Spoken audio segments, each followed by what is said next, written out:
Hi everyone, welcome to the Lima Market Report. This is Marco Lima. Today we're covering the market performance for the week of November the 3rd, including the S&P 500, the NASDAQ, and always the bond market. The key economic and geopolitical drivers and what to watch for the week of November 10. Let's dive in for the good, the bad, and the ugly. So last week, the U.S. equities had a modest gain overall. It was pretty turbulent, very volatile, as we've been talking about for all these past few weeks. But the gains were driven largely through the strength of the mega cap stocks, like the AI stocks, for example. Amazon announced a major deal with OpenAI, boosting investor sentiment on that. Now, meanwhile, the broader market wasn't without much tension. Remarks from the Federal Reserve Chair, Jerome Powell, reinforced the possibility that rate cuts are far from locked in, which weighed somewhat on sentiment. On the bond front, Treasury yields moved higher during the week, reflecting what I think is a shift in the policy tone from the Fed and the market's recognition that easy money pivot might be more gradual than hoped. For example, the 10-year U.S. Treasury yields climbed above 4.08%.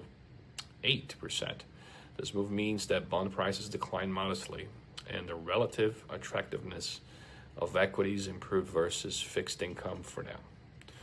With that said, the yield climb also introduced risks for duration and sensitivity of portfolios.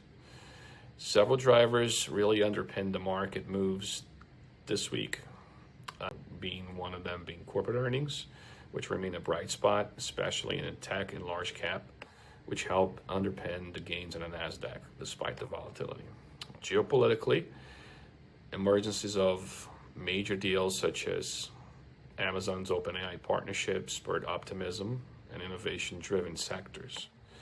On the macro side, the ongoing U.S. shutdown created a data vacuum. With many economic releases delayed, the Fed signaled caution in setting policy. That's to be expected.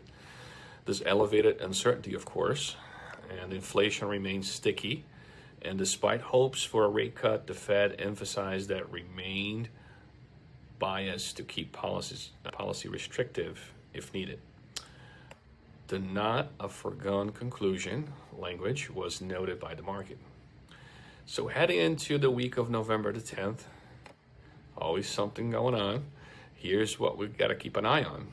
On the opportunity side of things, if an economic data supports a soft landing, growth slows modestly, inflation eases further, then equities, especially the growthy and tech names, may continue their momentum.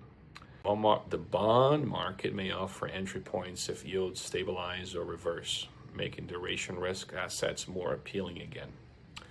M&A activity and AI innovation themes remain the front and center, offering companies really that led in those areas a tailwind.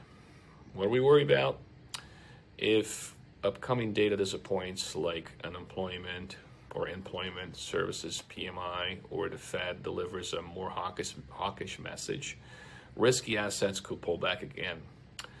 The yield rise dynamic is a headwind for growth stocks and long duration assets. That means if rates keep marching higher, multiple risks increase. The lack of data due to the shutdown means that surprises may be larger when data resumes, both in a positive and negative directions, aka more volatility. On a geopolitical front, any renewed tariff trade tensions, like with China, for instance, or global growth concerns could ripple through innovation-heavy sectors. And that's your Lima Market Report for the week of November the 3rd. And actually, this is for the week of November the 10th. For deeper analysis, charts, and updates throughout the week, please visit MRAadvisory.com. Have a great week, and don't forget to subscribe to our channel. Thanks so much.